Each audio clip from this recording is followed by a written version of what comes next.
नमस्कार। घड़ी में रात के 9 बज चुके हैं और वक्त हो गया है आपके पसंदीदा बुलेटिन प्राइम टाइम 8-9 का, जहां मिलती है आपको प्रदेश की हर ताजा खबर। आप देख रहे हैं बीबीसी राजस्थान और मैं हूं आपके साथ हेमंत पाठक राही। चलिए शुरुआत करते हैं आज की सबसे अहम खबरों के साथ। डालते हैं एक नजर आज की सुर्खियों पर। उदयपुर में कार और ऑटो की जोरदार भिड़ंत, टक्कर के बाद पेड़ से टकराई कार। बीकानेर में कारगिल विजय दिवस पर श्रद्धांजलि एवं सम्मान समारोह, वीरांगनाओं का किया सम्मान, शहीदों के साहस को किया याद। क्लिनिक संचालक को झूठे एनडीपीएस केस में फंसाने की साजिश नाकाम, दंपति समेत 5 गिरफ्तार, सीसीटीवी फुटेज से खुला पूरा राज। गोरक्षा दल उदयपुर की बड़ी कार्रवाई, अवैध पशु तस्करी का ट्रक पकड़ा, ट्रक में ठूस कर ले जाए जा रहे थे 47 भैंसे, गौशाला में सुरक्षित छुड़वाया।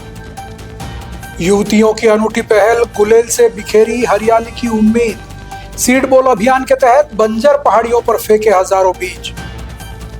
उदयपुर में हुआ युवक पर जानलेवा हमला, सेवाश्रम ले जाकर की मारपीट, सिर पर पत्थर से किया वार। मालेश्वर मठ में पहली बार भव्य गुरु पूर्णिमा महोत्सव होगा, 50,000 श्रद्धालुओं के पहुंचने की है संभावना। राजस्थान पुलिस का जन विश्वास अधिकार, अजमेर में वरिष्ठ जनों से संवाद, जयपुर की कच्ची बस्तियों में महिलाओं बच्चों को किया जागरूक। तो ये थी आज की बड़ी सुर्खियां। अब बढ़ते हैं खबरों की पूरी रिपोर्ट की ओर विस्तार से। उदयपुर शहर के पूला क्षेत्र में शनिवार को कार और ऑटो के बीच जोरदार टक्कर से बड़ा हादसा हो गया। टक्कर इतनी तेज थी कि ऑटो बुरी तरह क्षतिग्रस्त हो गया, जबकि अनियंत्रित कार सड़क किनारे पेड़ से जा टकराई।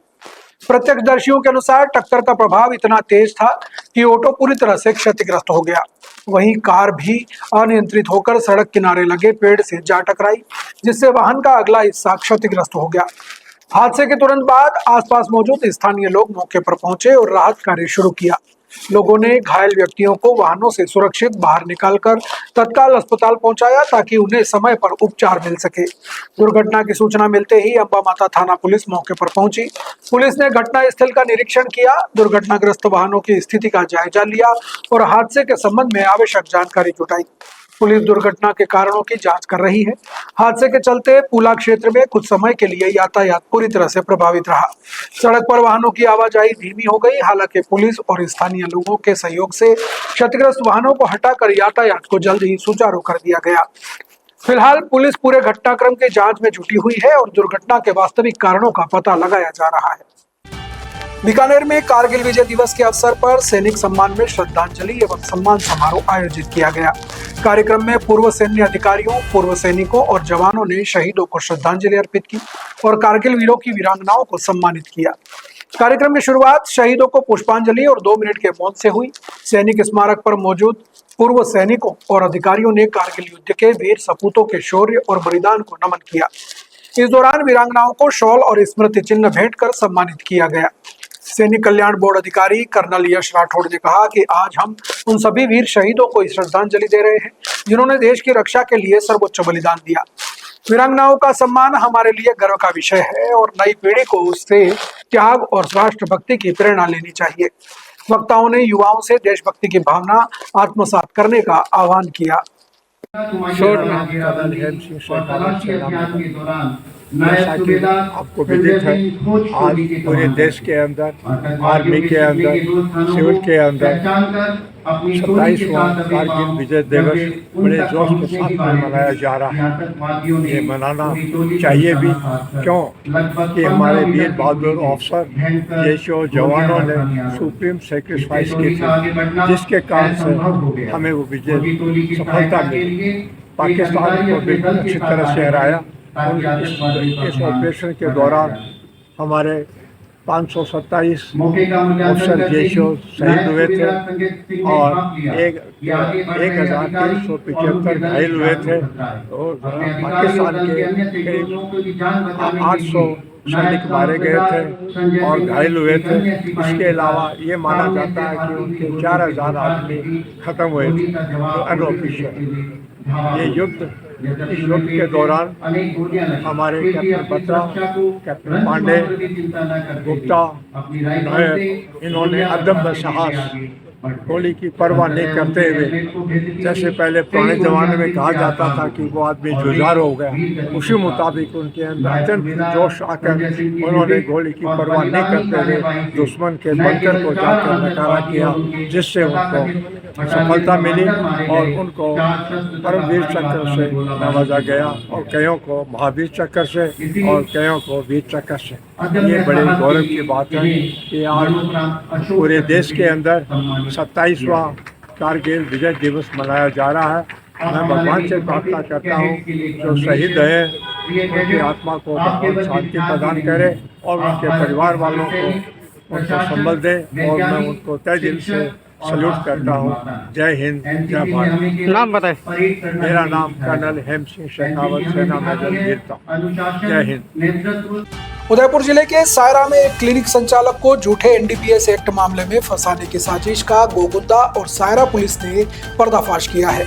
व्यावसायिक रंजिश में आरोपियों ने कृष्णा क्लिनिक में 1 किलो 230 ग्राम गांजा रखकर पुलिस को सूचना दी थी।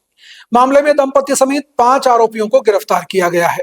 सायरा थानाधिकारी शैतान सिंह नथावत ने बताया कि मुखबिर की सूचना पर सायरा भानपुरा रोड स्थित कृष्णा मेडिकल से 1 किलो 230 ग्राम किलो गांजा बरामद किया गया। क्लिनिक संचालक महेश हाड़िया ने बताया कि एक अज्ञात महिला सफेद कट्टा रखकर गई थी। शक होने पर पड़ोसी दुकान के सीसीटीवी फुटेज खंगाले गए। जांच गोगुंदा थानाधिकारी प्रवीण सिंह राजपुरोहित को सौंपी गई है। फुटेज और मुखबिर तंत्र के आधार पर ज्वारबाला निवासी लीला गरासिया और पति अशोक उर्फ आशाराम को हिरासत में लिया गया। पूछताछ में खुलासा हुआ कि पदमराम गरासिया और सायरा के भानुपुर रोड स्थित मेडिकल संचालक गोपाल कुमार राय के कहने पर उन्होंने क्लिनिक में गांजा रखा था। गोपाल कुमार राय ने बताया कि 2 माह पहले महेश हड़िया ने उसकी दुकान के सामने मेडिकल शिफ्ट की थी। इसी रंजिश में उससे पद्माराम के साथ मिलकर साजिश रची। बाबला गांजा लाया और लीला व अशोक ने क्लिनिक में इसे रख दिया। उसके बाद पुलिस को सूचना दी गई।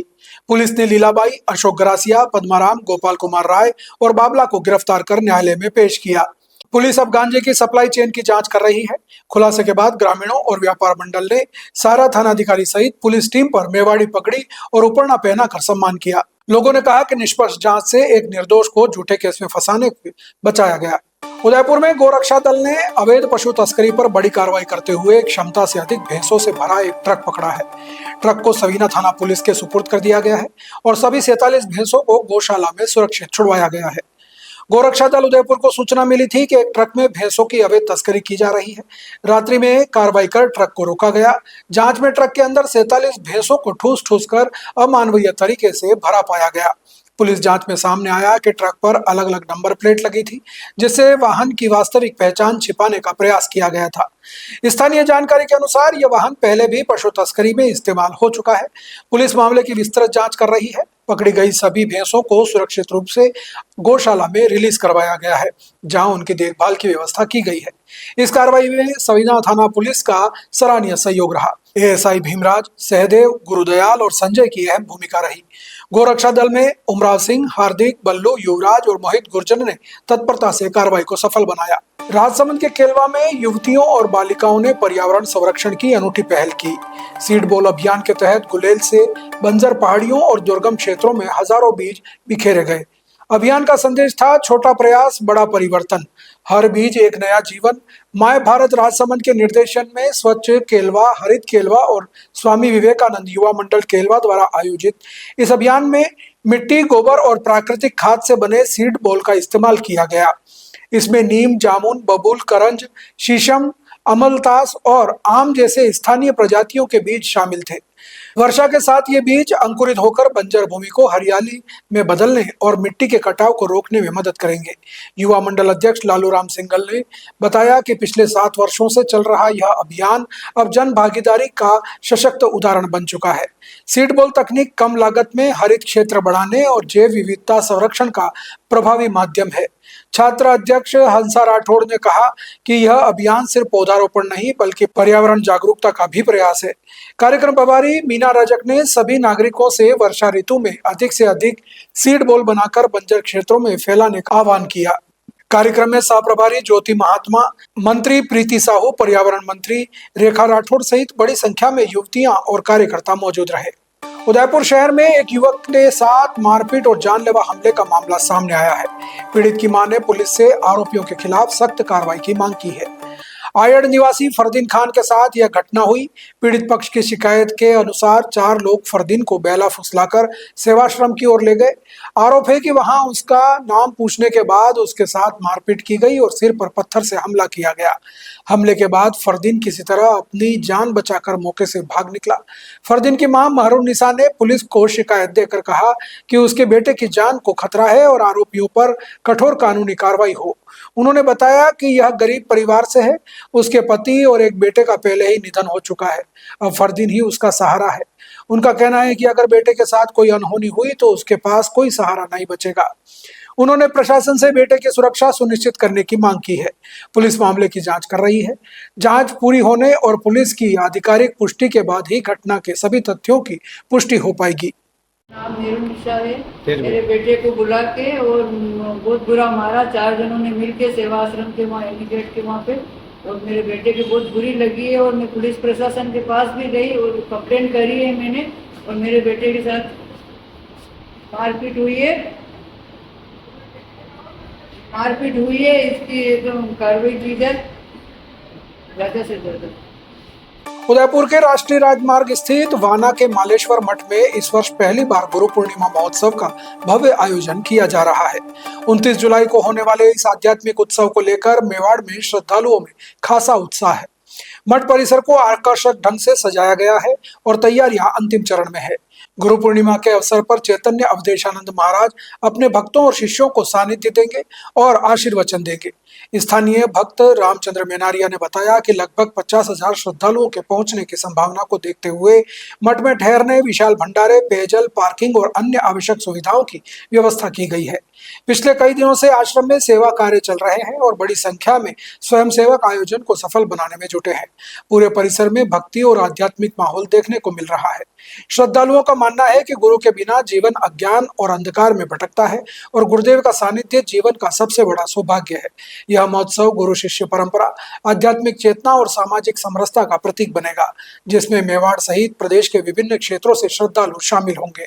डीजीपी राजीव कुमार शर्मा के निर्देशन में राजस्थान पुलिस का महिला सुरक्षा संकल्प और जनसंपर्क अभियान प्रदेश भर में जारी है। इसी क्रम में अजमेर में वरिष्ठ नागरिकों से संवाद किया गया और जयपुर की कच्ची बस्तियों में महिलाओं और बच्चों को सुरक्षा के प्रति जागरूक किया गया। अजमेर में पुलिस अधीक्षक हर्षवर्धन अग्रवाला के निर्देशन में वरिष्ठ जन संबल कार्यक्रम के तहत पुलिस अधिकारी एकाकी कर रहे हैं और बुजुर्गों और वरिष्ठ दंपतियों के घर पहुंचे। उन्होंने उनका कुशलक्षेम जाना, समस्याएं सुनी और हर संभव पुलिस सहायता का भरोसा दिलाया। इस दौरान वरिष्ठ जनों को साइबर अपराधों से बचाव, आपातकालीन हेल्पलाइन 112, साइबर हेल्पलाइन 1930 और महिला हेल्पलाइन 1090 की जानकारी भी दी गई। पुलिस की इस पहल से बुजुर्गों में सुरक्षा और अपनत्व की भावना मजबूत हुई है। वहीं जयपुर के ज्योतिनगर थाना क्षेत्र में अतिरिक्त पुलिस अधीक्षक जिज्ञासा पुनिया और थानाधिकारी गुंजन सोनी के नेतृत्व में कच्ची बस्ती में विशेष जागरूकता कार्यक्रम हुआ।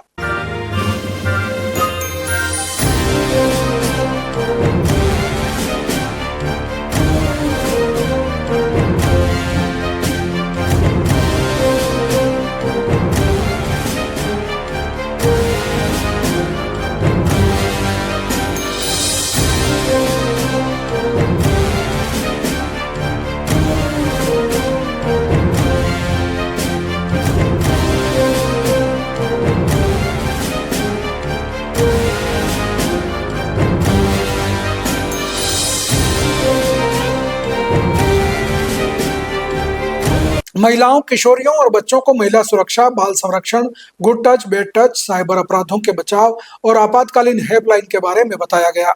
उन्हें हिंसा या साइबर ठगी की स्थिति में बिना झिझक पुलिस से संपर्क करने और प्रेरित किया गया। राजस्थान पुलिस का यह अभियान सिर्फ कानून व्यवस्था तक सीमित नहीं, बल्कि समाज के संवेदनशील वर्गों तक पहुंचकर उनमें विश्वास और अपनत्व बढ़ाने का प्रयास है।